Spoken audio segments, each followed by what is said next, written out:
ولمن خاف مقام ربه جنتان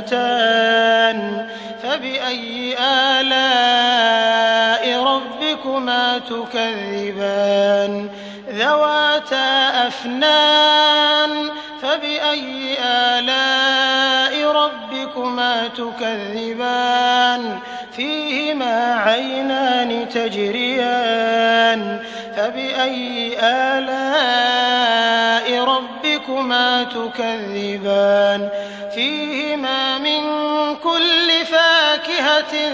زوجان فبأي آلاء ربكما تكذبان متكئين على فرش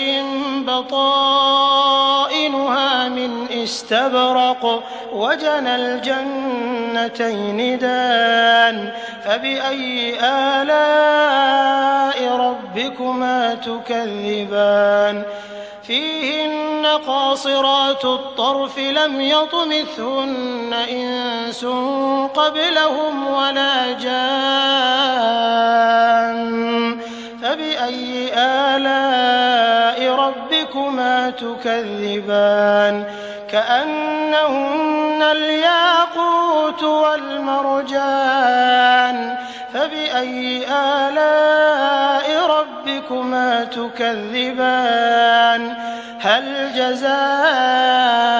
الإحسان إلا الإحسان فبأي آلاء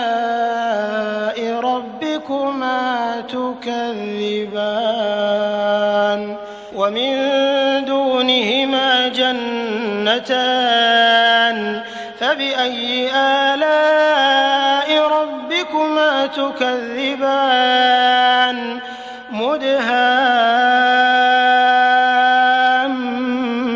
مدهامتان فبأي آلاء ربكما تكذبان فيهما عينان نضاختان فبأي آلاء ربكما تكذبان فيهما فاكهة ونخل ورمان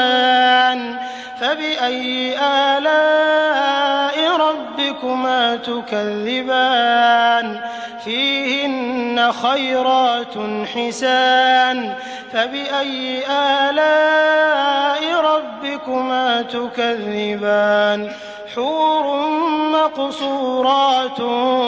في الخيام فبأي آلاء ربكما تكذبان لم يطمثهن إنس قبلهم ولا جان فبأي آلاء ربكما تكذبان متكئين على رفرف خضر وعبقري حسان فبأي آلاء ربكما تكذبان تبارك اسم ربك ذي الجلال